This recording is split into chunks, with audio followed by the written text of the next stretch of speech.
नमस्कार मित्रांनो, मी तुमचं स्वागत करतो पुस्तक सारवर.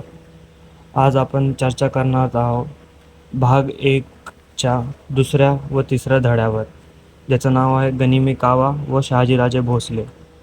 तर जर दुसऱ्या धड्यावर बोलायला झालं तर गनिमी कावाचा अर्थ आहे एक युद्धतंत्र. त्याला इंग्लिशमध्ये गोरिल्ला वॉरफेअर पण म्हणता जातात. हे युद्धतंत्र शिवाजी महाराज आपल्या युद्धांमध्ये वापर करीत असे. आणि या धड्यात तर फक्त तेवढंच नाही सांगितलं. या धड्यात म्हणजे खूप काही, जसे इतर काही युद्धांमध्ये गनिमी कावा कसा वापर केला आहे याच्याबद्दल खूप सारी माहिती दिली आहे. जर तुम्ही बघू शकता तिथं शिवाजीराजेंचं कार्य, मावळ प्रांतचा हा नकाशा दिला आहे.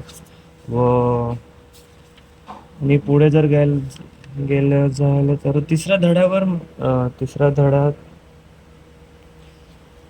कुठं चालू होतं हे मला कळत नाही, कारण इथं काही पेज आपल्याला कपात दिसत आहेत. जसं की इथं 25, 26, 27, 28, 29, त्याच्यानंतर डायरेक्ट 30. हां, इथं बरोबर झाले. हां, इथून वाटतं 24, 22.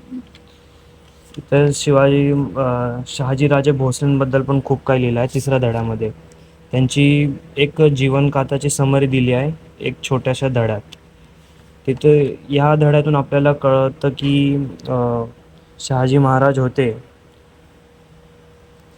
त्यांनी शिवाजी महाराजांनाच हा स्वराज्याचं स्वप्न दाखवलं आहे. त्यांनी 3 वेळा प्रयत्न केले, त्या 3ही वेळा ते हारले व शेवटी शिवाजी महाराजांनी त्यांचे स्वप्न पुढे केले.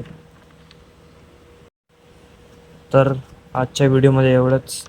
भेटूया पुढच्या भागात.